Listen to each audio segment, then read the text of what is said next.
নজর রাখবো পরবর্তী সংবাদে।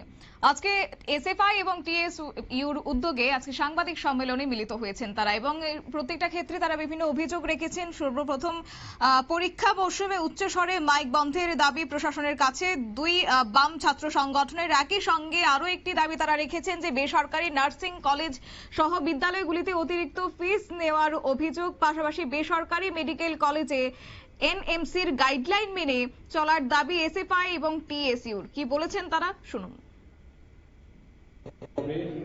এনএমসির গাইডলাইন মেনে এই যে বেসরকারি মেডিকেল কলেজগুলি রয়েছে তাতে যাতে সমস্ত ধরনের কাজ পরিচালিত হয় তার জন্য রাজ্য সরকারকে উদ্যোগ নিতে হবে।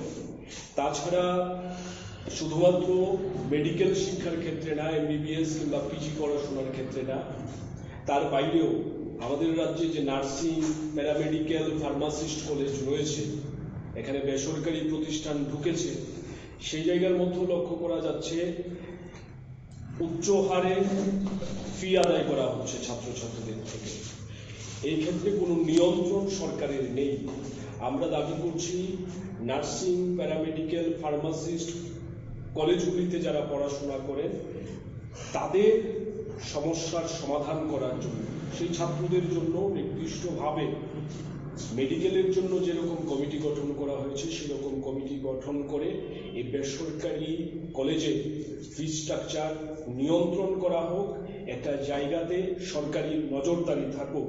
এবং আমাদের রাজ্যের বিভিন্ন স্কুলের মধ্যে, ত্রিপুরা রাজ্যে বেসরকারি স্কুলের সংখ্যা ইতিমধ্যে বাড়তে শুরু করেছে। সরকারি স্কুলের দিক দিয়ে কমে যাচ্ছে, বেসরকারি স্কুলের সংখ্যা বাড়ছে। সেই জায়গায় বেসরকারি স্কুলের ফি স্ট্রাকচারের ক্ষেত্রে সরকারের কোনো নিয়ন্ত্রণ নেই। বিভিন্ন স্কুল বিভিন্ন রকমের ফি আদায় করছে, বিশেষ করে Delhi, world school, Auxilium school, এই স্কুলগুলিতে তো মাত্রাতিরিক্ত হারে ছাত্রছাত্রীদের থেকে ফি আদায় করা হচ্ছে। 2023 সালে ত্রিপুরা বিধানসভার অধিবেশনে আমাদের রাজ্যের মুখ্যমন্ত্রী তৎকালীন সময়ে বিরোধী দলের বিধায়করা এই সংক্রান্ত প্রশ্ন উপস্থাপন করেছিলেন। তখন মুখ্যমন্ত্রী বলেছিলেন যে আমরা এটা নিয়ন্ত্রণ করার জন্য নির্দিষ্ট পদক্ষেপ করব। কিন্তু লক্ষ্য করা গেছে ফি নিয়ন্ত্রণ করার বিষয়ে সরকার এখন পর্যন্ত কোনো পদক্ষেপ করেনি। বেসরকারি স্কুলের মধ্যে দেদার ফি আদায় করা হচ্ছে।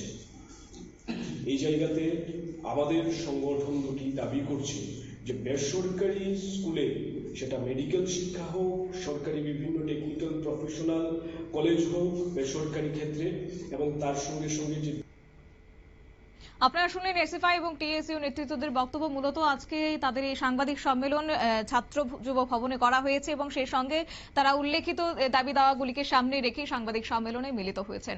নিয়ে নিচ্ছি ছোট্ট একটি বিজ্ঞাপন বিরতির, সঙ্গে থাকুন।